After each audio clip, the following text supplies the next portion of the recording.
reading struggles or challenges, I want to give you strategies during the reading, while you're reading, while you have the text open, while you have the book open, whatever it is you're reading, the material you're reading, I'm going to give you top strategies that are going to help you during the reading part. In fact, 13 of these effective strategies will help you make connections, monitor your understanding, generate questions while you're reading, and stay focused. The first one is focus your full attention. First of all, intentional, on purpose. Your mental actions to read with purpose and effort. That means you're making a mental thought. I'm going to read this without distractions, by the way, giving my full effort, my full attention to this reading material. Possess an extensive vocabulary. Do you know the best way to increase your vocabulary? Yeah, read. Read more. So consciously read more when given the opportunity to increase your vocabulary. And then try to use any new vocabulary words you come across. So when you learn a new word, use it when you're speaking or use it when you're writing. Constantly monitor your comprehension. Determine basically whether you just understood what you read. Have any of you ever had a time when you've read something and then you start to think, what did I just read? How many have done that? I know I have. Like, wait a minute. Yeah. It's like, what did I just read? So constantly see if you are understanding what you're reading. In other words, can you look away and restate it in your own words? This is what I read. If you can't, how do you fix your comprehension? You first have to know where your problem is, what you didn't understand. Then you can go back and look through the text, look through the material you've just read, and reread it again. Now that is a helpful point. Sometimes just the mere fact of going back and rereading that material again for a second time, you're like, oh, okay, now I see, now I get it. But not always. Sometimes you have to do a real close, deep, thorough reading. And close reading is not when you hold it up to your nose, because you can't see. Close reading is when you're digging into the text, word per word, and understanding it. Talk to the text annotations. Talking to the text, that means you're having a conversation with it. If you got to pretend sometimes like that text is a friend, a peer, maybe an instructor, and it's just communicating with you. It's talking to you. So in the margin, you just write notes or on a sheet of paper. As you're reading, you write notes about what you're reading. Sometimes questions. If you come across unknown vocabulary, you want to conquer that. You want to stop and you want to understand those vocabulary words. Well, how do you do that? You got to use effective and efficient strategies to do that. Sometimes we use the strategy of context clues. What's that mean? So you're looking around that word in the entire sentence it's in or the couple sentences around it to figure out what that word is referring to or talking about. You can use word parts of that word to decipher the meaning. Look at its prefix, its suffix. It's got a Greek root part attached to that word. So you're really dissecting the word in that case. Look it up. If you can't figure it out by looking at the words around it, you can't dissect it and figure out the meaning by prefixes or root parts, then look it up and look for synonyms that you do know. I love synonyms. And sometimes you can replace the synonym in that sentence and it makes a lot more sense to you. Incorporate that word in your own sentence. Create a new sentence using that word. That will help you conquer unknown vocabulary and make it known. Adjust the rate of reading. Change your speed. When you go into a construction zone with your car, what's it say to do? Slow down, or you're going to get a ticket.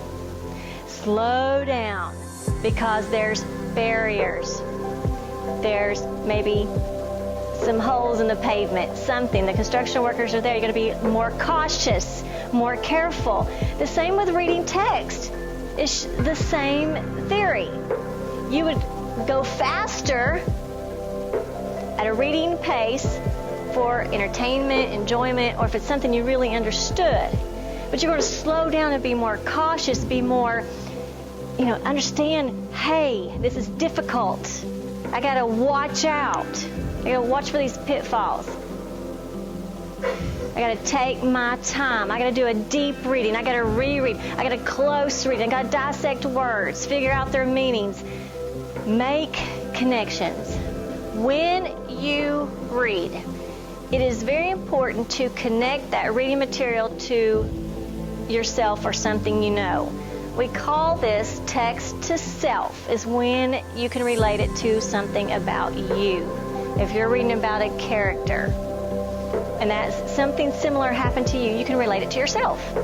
If it's text to world, whatever you're reading in that book or that material, did it happen somewhere in history, or is it going on in the world in the news today? That's making a connection to what you're reading to something else that you're familiar with. And lastly, we have text to text. Text is what you're reading. Make a connection to something else you have read before. This could be another book. It could be a poem, an essay, an article. It could be a film even. So make that connection to relate it to something else that you are familiar with. It'll make what you're reading it'll become deeper to you and understandable. Integrate what you already know to this new material that you're reading. It's the hook that is going to provide for you to build upon your knowledge. It's like building a house. You've got the foundation there. It's what you already know, the foundation. So in order to build more to it, you've got the foundation, connect it. Okay, it's your hook. Starting at a foundation upon which you can place new facts or ideas and concepts, then your knowledge base grows. And then you can expand upon the concepts or ideas. React emotionally. We can relate more to a text, any kind of text, if you can relate it to your emotions. Put yourself in their shoes. How would that make you feel if that happened to you? How are they feeling? Anger, happiness, joy, scared? So what kind of emotions can you pull up and use? I love this tool right here during reading, and I use it all the time. This is one of the best ones that works for me. This is creating visual and sensory images. In other words, as you're reading, watch that movie going on. Watch it. It's a movie taking place. It's a film. Put yourself in the story as a character. You are that character. Be there. Hear what they're hearing. See what they're seeing. Smell what they're smelling. Do the actions that they're doing. Get in there. It'll become more real to you that you're the actor in the movie. Ask questions. Constantly ask questions as you're reading. You can ask questions of how I'm feeling. How would I feel? Putting yourself in that character. Of the author. Why would the author say that? So you're asking questions about why the author chose to do that or to write that. What was the author thinking? What was their belief system? How does the author know that? And ask questions of the text itself. What is the text saying here? What does it mean? What am I getting out of this text? Stop periodically to review, summarize, and reflect. Remember, a minute ago I said, have you ever read something and you didn't understand what you were reading? I said, what did I just read? Well, this is why you stop. And you don't wait till you get to the end. That would be a big mistake. You stop periodically. Maybe after the first paragraph, you stop and you say, what did I just read? And you restate it in your own words. Put it in your own words. Even if it's just mental, restate it.